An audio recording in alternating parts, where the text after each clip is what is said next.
Interpellé par les ressortissants sénégalais établis en Turquie au sujet de l'accessibilité du titre de séjour, Sonko leur offre le sésame, mais avec cette vérité crue. Am na ay dëgg yoo xamante ne teg na ko ca moom le Premier ministre avec les hautes autorités turques. Nous avons soulevé les difficultés liées à l'obtention du titre de séjour. Elles ont promis de résoudre le problème. Mais aucun État ne peut garantir à ses citoyens un séjour sans tracas sur un territoire étranger si le mode de migration n'est pas conforme à la législation du pays d'accueil. Ñu ñëw ci li nga xamante ni rek ba tey moom la source a xëyee tey le président de l'Assemblée nationale El Malick Ndiaye reçu en audience par le khalife général des Mourides Serigne Mountakha Bachir en prélude du Grand Magal de Touba. Échange de civilité machallah kàddu yu rafet yu président Assemblée nationale daal di jëmmal. Le président de l'Institut parlementaire a exprimé son profond respect et sa gratitude envers le khalife général de la communauté mouride pour leur rôle central dans la persévération et la transmission des valeurs spirituelles, sociales et culturelles qui fondent l'identité du Sénégal. Serigne Mountakha Mbacké a salué les actions que El Malick mène au service du pays et de ses institutions. Il a également exprimé l'espoir de le voir poursuivre son engagement pour contribuer durablement au développement national.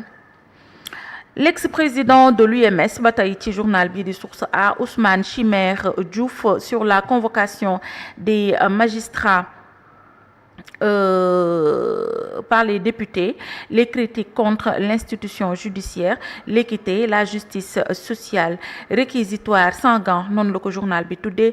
Ousmane Chimère Diouf, président sortant de l'UMS, les principes gouvernants notre profession ne sont nullement conciliables avec le populisme. Seen liggéey àndut ak populisme, loolu la wax moom Chimère Diouf nekk président sortant bi.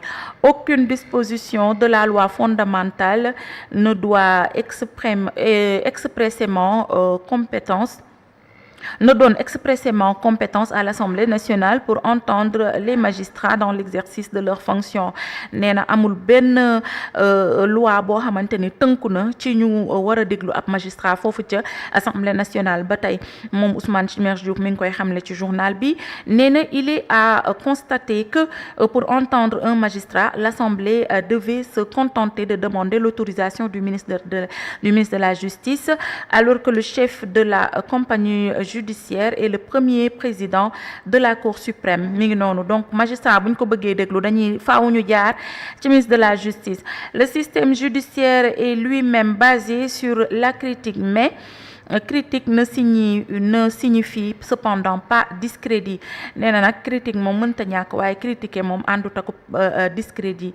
Loolu la daal di wax. Nous étions wala boog nous réitérons notre désaccord par rapport à une telle réforme, entrée d'autres personnalités non magistrats au Conseil supérieur de la magistrature. Ñoom nag ànduñu ci tey dugal ñeneen ñu nga xamante ni duñu ay magistrats fi nga xamante ni mooy CMS. Ki xamle loolu mooy Ousmane Chimère Diouf di président di njiital magistrat yi nga xamante ni génn na. Ñu ñëwaat ci journal ba lu mu xëyee tey. Circoncision gratuite de dizaines d'enfants dont de matériels médicaux au district sanitaire de Dara par la coordination des cellules Pastef de Bokk Jom, un acte social de Mor Mbaye Diop et de ses amis patriotes. Nouveau projet de loi sur la déclaration de patrimoine. Las Badiane propose 2 amendements. Attaque de toutes parts après avoir théorisé président légitime, Guy Marius Sagna prend ses détracteurs wala boog prend ses détracteurs. mu ngi noonu le journal bi xëy tey ngeen mën koo am ci page 7. ayca ñu ñëw si beneen yéenekaay ginnaaw Source A. Sidi. On a le quotidien, organisation de ces AG annuels. L'UMS n'a plus la Petite Côte mu ngi noonu xam nga ñoom buñ daan def li nga xamante ni moom mooy seen AG yi dañ daan dem Petite Côte Mbour ci hôtel yi baax ya amoon appui yu président Macky Sall ci 40 millions waaye daal bi yoon Ndakaaru gii lañ ko defee donc depuis 2 ans rencontre yi mi ngi am Dakar ndax subvention amul Macky Sall nag moom journal bi di quotidien moo ko wax nee na daan na leen appuyer 40 millions. Cheikh Ba mi succédé Ousmane Diouf ex-président UMS bi nag mi ngi wax les principes gouvernants notre profession ne sont nullement conciliables avec le populisme àndut ak populisme li nga xamante ni moom moo jëmmal seenu liggéey. ñu ñëw ci beneen yéenekaay ginnaaw le quotidien de Madiambal Diagne. On a l'observateur nag waxoon naa leen ngeen seetlu ko moom politique léegi fenêtre bu yam la koy ubbil dafa mel ni dafa xaw a changer tuuti politique fenêtre bu ndaw la koy ubbil. Air Sénégal entre crash technique et crise financière, drame en plein ciel noonu la ko tuddee. Un Boeing 777 loué en Géorgie, victime d'une collision aviaire. La liaison Dakar-Paris en plein chaos. Le vol long courrier en panne sèche avec les deux A330 Neo cloués au sol, l'un depuis plus d'1 an à Rome avec un moteur à remplacer, l'autre en fin de cycle attend d'être révisé. Les 118 milliards de francs CFA promis, toujours pas débloqués, et le coup de grâce technique sur une compagnie déjà à bout de souffle. Entretien avec la mairie de fanamitié.e. Le cri de détresse de Dieyna Baba sur l'enfer des enfants exploités à la plage de la Cour de cassation. On a vu ça sur les réseaux. ndaw si bëggul ñuy liggéeyloo ay xale et elle a constaté que xale yu am 9 ans yenn saa yi sax dañuy fanaanoo ak yeneen xale yu am ak ay mag yu am 25 ans te loolu jàpp na ni du yoon ñuy exploiter xale yi di leen liggéeyloo ci plage bi. Donc destin exceptionnel de la mère de Serigne Mountakha di ngeen ko fekk ci journal bi di fi nga xamante ni mooy l'Observateur, parce que noonu ne son adiya de 5 francs à Cheikh, symbole de son amour précoce en sincère pour le fondateur du mouridisme. Le jour où, grâce à sa prière fervente, le village de Boustat, voilà, a été miraculeusement épargné d'une pluie destructrice. Mi ngi noonu kooku mooy yaayu suñu ko tedd kii di Serigne Mountakha Bachir di ngeen ko fekk ci page 7, 8, 9 bu journal bi di l'Observateur. Cheikh Ba élu président, l'itinéraire hors norme du président ou bien du nouveau patron de l'UMS di ngeen ko fekk ci l'Observateur. Éducation, défense et recensement, plusieurs accords stratégiques signés entre Dakar et Ankara di ngeen ko fekk ci page 3 wu journal bi di l'Observateur. Aïcha ginnaaw l'Obs ñu dem ci beneen yéenekaay. On a L'As quotidien ñëw na tamit ci li nga xamante ni moom mooy ouverture du CSM l'UMS di ñett mi ngi noonu. Cheikh Ba une tête pleine à la tête de l'UMS mi ngi noonu. Donc di ngeen ko fekk ci journal bi di L'As. Salive de critique sur son plan Sonko égratigne Macky et compagnie. waaw xusi na leen xas na leen ñoom ñëpp. Ousmane Diagne ministre de la justice, les critiques contre la justice sont excessives. Dafa bëri critiques yi nga xamante ne ñu ngi koy def ci justice bëri na lool te loolu remarqué nañ ko nag depuis Rabat d'arrêt ba yàlla baax na. ñu dem ci beneen yéenekaay ginnaaw L'As quotidien. Les Échos mu ngi ñëw ci face aux Sénégalais en Turquie. Sonko clash l'APR et le PDS et le PS. Ils ont exercé le pouvoir pendant 12 ans pour les uns, 12 ans pour les autres, ou 40 ans sans rien résoudre. ce que nous avons réalisé en 15 mois, s'il l'avait fait en 65 ans, le Sénégal serait déjà développé. Loolu la wax. Visite d'une délégation de l'APR à Touba, Serigne Bass fait des confidences inédites sur Macky Sall. Au début, nous étions restés 1 an et demi sans nous voir. Les arrestations de Cheikh Béthio Thioune et Karim Wade, le coup de trop, l'implication décisive de Touba dans l'apaisement de la crise du 23 juin 2011, il fait désormais partie de la famille. Moom nag daal dinay ragg Macky Sall ba mu set wax ci li nga xamante ni rek mooy seen diggante ginnaaw délégation bi nga xam ne Amadou Mame Diop moo ko dirigé foofee yóbbu li nga xamante ni mooy àddiyee ex-président de la République le président Macky Sall. Ñu dem ci beneen yéenekaay ginnaaw Les Échos. Ginnaaw Les Échos, on a Sud Quotidien, axe de coopération Dakar-Ankara entre promesses et stratégie. yaa ngi koy fekk foofu ci journal bi mi ngi wax rek ni présenté comme une perte diplomatique et économique majeure, la visite du PM Ousmane Sonko en Turquie du 6 au 11 a donné lieu à une avalanche de promesses d'investissement. Moom nag demam boobu foofu c'était pas trop kii, mais bi mu yeggee li nga xamante ni rek moom mooy la mu fa jëlee mooy ay promesses yu takku rencontre bi nga xam ne amal na ko am ak Erdogan, signature accord bilatéraux ci forum économique bi, annonce yi nga xamante ni tamit ubbeeku na jëm ci énergie, raffinage, textile ak agriculture. Promesse yu mujj yi nag mu ngi ñëw ci enjeu stratégique coopération économique boo xamante ni day gën a bonifié wu, ñun dañ ci gën a gis suñu bopp ñun ñaari réew yépp mu ngi noonu. Aywa loolu Sud Quotidien xëyee tey. On y va pour un autre journal. Walf Quotidien, attaque contre la justice, convocation de magistrats devant l'Assemblée. Le ton monte entre l'UMS et le PASTEF. Ousmane Chimère Diouf, président sortant de l'UMS, moom nag nee na li nga xamante ne moom mooy principe yi nga xamante ne moom moo jëm ci seen fonction àndut ak populisme. Amadou Ba, député PASTEF, mu ngi ni qualifier le travail législatif de populisme est un propos politique contre-productif et totalement inopérant.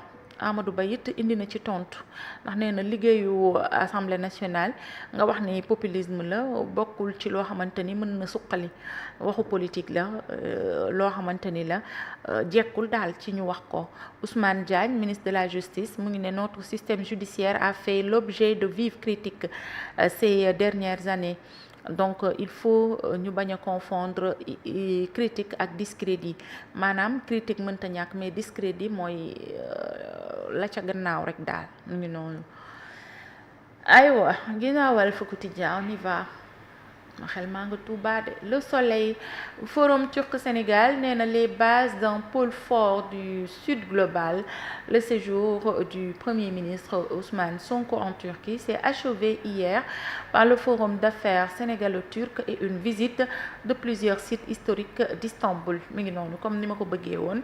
Sénégalais yi fa nekk ci ñenn ñi rencontré na leen ba am na ay promesses sax yu fa jub. Mu ngi noonu Grand Magal de Touba, le grand départ des pèlerins à bord de Dakar Dem Dikk. Dakar Dem Dikk gi nag ña ngay def navette diggante Ndakaaru ak Touba. Aywa ñu ñëw ci beneen yéenekaay.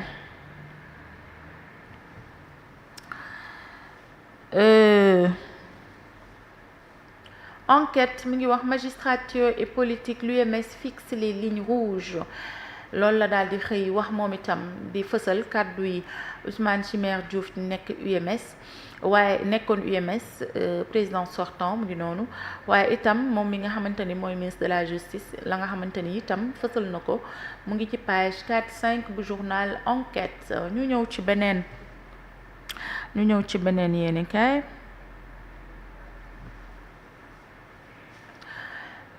Tribune mi ngi wax lors de l'Assemblée générale de l'Union des magistrats, le président sortant de l'UMS recadre les députés PASTEF.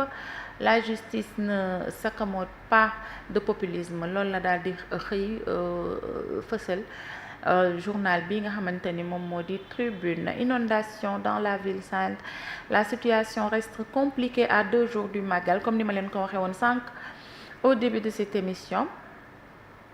Mu ngi noonu. situation ba ca Touba am na kër yu bëri yoo xam ne nee naa leen ndox mi nangu na ko donc moom Ousmane Sonko mi ngi xamle ci journal Tribune ci page 2 que opposition bi dañ leen a bëgg a jaxase ak réew mi parce que nag l'opposition veut faire croire à l'opinion qu'on peut changer le pays en un an c'est impossible.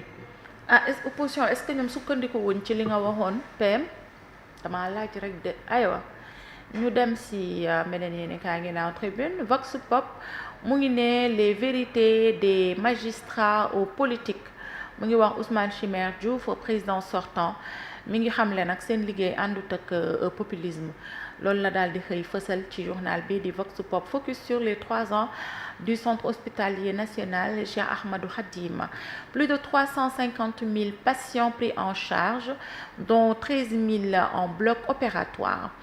Ba léegi journal bi mi ngi xamal la magistrature est un arbitre du jeu national à tous les niveaux et l'arbitre n'a pas de parti pris, n'a pas d'état d'âme.